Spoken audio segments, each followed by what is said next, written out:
Assalamualaikum warahmatullahi wabarakatuh. Perkenalkan, nama saya Fidelita Sarah Firdaus dari Universitas Muhammadiyah Sidoarjo. Di sini saya akan menjelaskan hasil dari penelitian yang telah saya lakukan.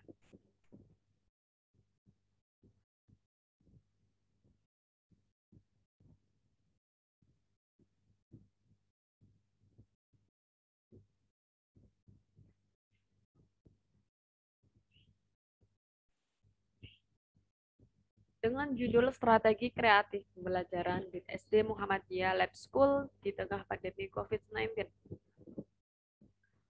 Pada saat ini hampir di seluruh dunia sedang mengalami tantangan, yaitu dengan adanya wabah virus COVID-19. Melihat kondisi Indonesia yang semakin mengkhawatirkan, membuat pemerintah mengambil kebijakan dengan menghimbau seluruh masyarakatnya untuk melakukan social distancing, dengan kata lain berjaga jarak. Hal ini membuat pemerintah Hal ini membuat Kementerian Pendidikan dan Kebudayaan menghimbau agar semua lembaga pendidikan tidak melakukan proses pembelajaran secara tatap muka atau secara langsung, melainkan dengan dilakukannya tidak langsung atau jarak jauh atau disebut juga daring, sistem dalam jaringan. Dengan adanya kebijakan tersebut membuat kepala sekolah, guru, dan tenaga pendidikan yang lain merubah sistem pembelajarannya.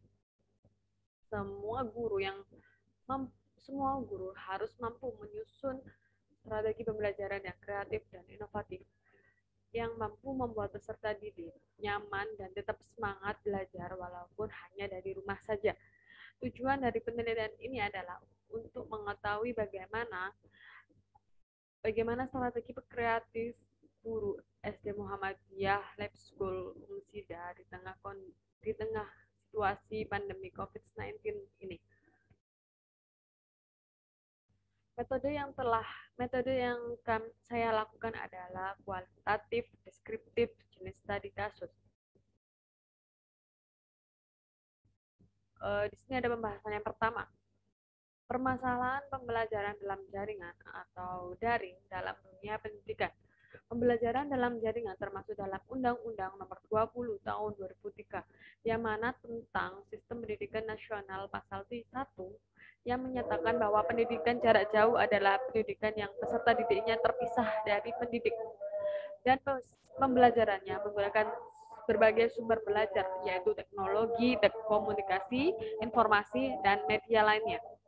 Kelebihan pembelajaran jarak jauh itu diantaranya sebagai berikut. Yang pertama, para siswa dapat mengikuti pembelajaran dimanapun dan kapanpun sesuai keinginan dan memiliki koneksi internet yang baik. Yang kedua, melatih siswa untuk belajar mandiri dan berdiskusi untuk menyelesaikan suatu masalah sehingga pengetahuannya lebih luas. Yang ketiga, dapat menghemat biaya transportasi karena tidak perlu pergi ke sekolah dan masih banyak lagi.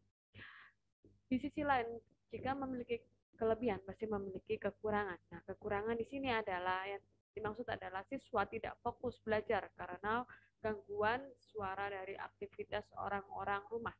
Yang kedua, siswa dan mengajar dalam interaksinya di luar pembelajaran cukup terbatas karena waktunya yang singkat. Yang ketiga, apabila pembelajar ada beberapa mata pelajaran yang tidak bisa dilakukan secara daring. Yang keempat, apabila terjadi susah sinyal, maka pembelajaran terhambat, proses pembelajaran juga terhambat. Yang kedua, pengembangan media pembelajaran saat pandemi COVID-19. Pembelajaran dalam jaringan ini dilakukan dengan menggunakan beberapa pilihan aplikasi, yaitu WhatsApp, Google Meet, Zoom, dan lain sebagainya.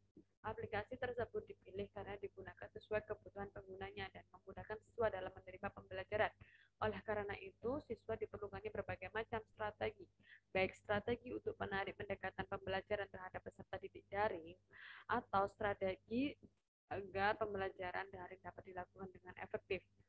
Strategi untuk menarik pendekatan dalam daring ini maksud adalah pendidik dapat merencanakan beberapa kuis atau mengajukan beberapa pertanyaan kepada siswa untuk membantu guru memahami pendapat mereka dan juga mengukur sejauh mana mereka memahami materi. Pendidik juga juga dapat memberikan games edukasi kepada siswa untuk memudahkan siswa dalam memahami pembelajaran.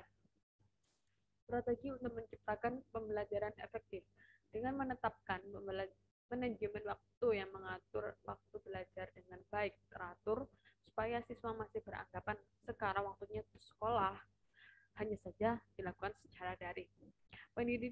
Pendidik juga harus bisa menjaga komunikasi dengan pengajar, orang tua siswa, dan siswa sekelas. Jadi pendidik itu harus ada komunikasi biar tidak ada miskom, biar pembelajaran juga terlaksana dengan sama mestinya. Pendidik juga mengadakan grup khusus untuk membahas tugas, pemberian tugas maupun informasi lainnya. Yang telah dengan hasil yang saya lakukan, biasanya guru pendidik itu mengirim tugas atau materi-materi pembelajaran melalui WhatsApp. Karena mengapa menggunakan WhatsApp? Karena pasti semua masyarakat pasti mempunyai WhatsApp. Dengan begitu akan memudahkan siswa dalam menerima pembelajaran. Yang ketiga, solusi dan strategi belajar siswa di tengah pandemi COVID-19. Nur et al. 2007 mengungkapkan bahwa pembelajaran dalam jaringan dalam pembelajaran berbasis proyek secara signifikan efektif dalam pencapaian sikap spiritual, sikap sosial, proyek, produk, dan ketuntasan belajar pendidik. Berdasarkan hasil riset yang dipaparkan di atas, pembelajaran daring berbasis kuis, games, dan juga diskusi dapat menjadi salah satu solusi dalam mengoptimalkan pembelajaran khususnya di tengah terjadi pandemi COVID-19.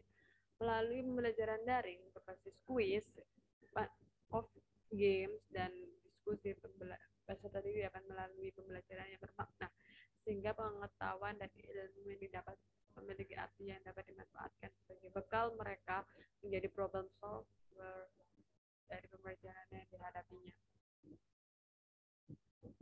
Dengan wabahnya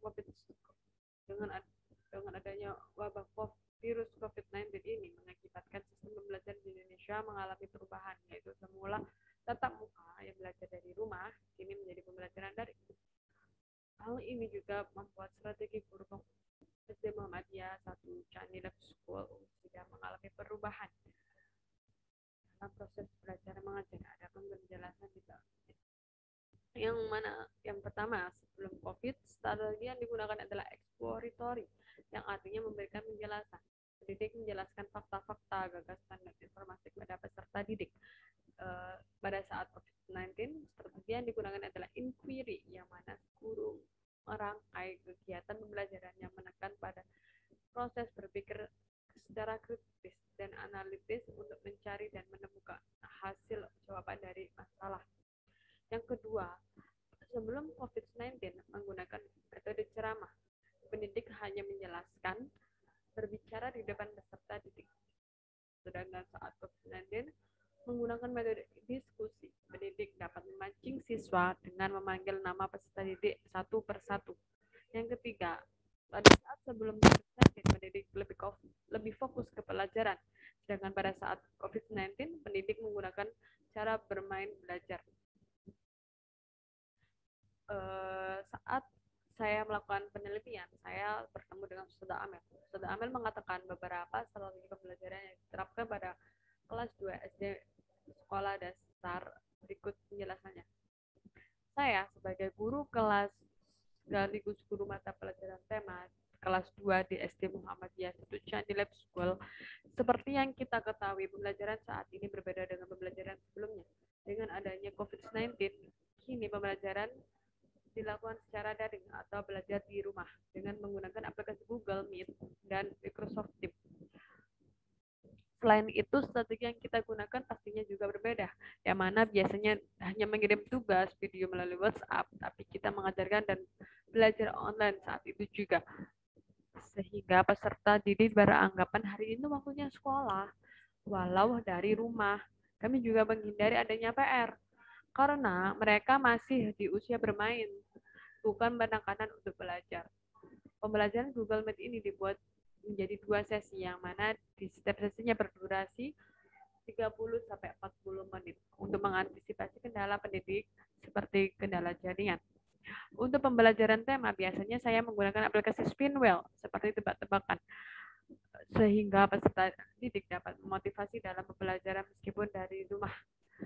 Dan dengan pembelajaran daring, banyak kendala yang dilalui, seperti gangguan jaringan, orang tua kurang informasi. Untuk mengenai kendala tersebut, pihak sekolah melakukan edukasi kepada orang tua. Hasil dari kesimpulan tersebut adalah pembelajaran dalam jaringan memiliki dampak positif dan juga dampak negatif bagi siswa. Oleh karena itu, pendidik harus bisa menyusun strategi pembelajaran yang kreatif guna memotivasi siswa dalam kegiatan belajar mengajar di rumah. Pembelajaran dalam jaringan ini dilakukan dengan menggunakan beberapa pilihan aplikasi, yaitu WhatsApp, aplikasi Google Meet, aplikasi Zoom, yang mana sebagai penunjang dalam tujuan pembelajaran sistem daring saat ini.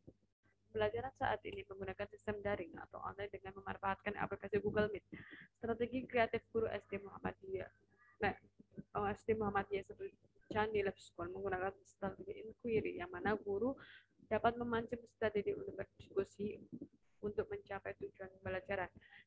Cara guru untuk memotivasi peserta didik dengan menggunakan metode games, bertanya jawab, yang menggunakan aplikasi, salah satunya adalah Spinwheel. Pembelajaran online ini dilakukan sesuai dengan jam sekolah semestinya. Hanya saja lebih dari singkat, ya, menjadi 30 sampai 40 menit per sesi. Guru juga menghindari pemberian tugas kepada peserta didik karena pada dasarnya peserta didik masih dalam usia bermain. Dengan strategi yang telah digunakan, mendapat respon yang positif dari peserta didik, sehingga seluruh peserta didik lebih aktif dan nyaman belajar di pembelajaran meskipun dari rumah. Terima kasih. Terima kasih. Sekian dan terima kasih. Kurang lebihnya saya mohon maaf. Wassalamualaikum warahmatullahi wabarakatuh.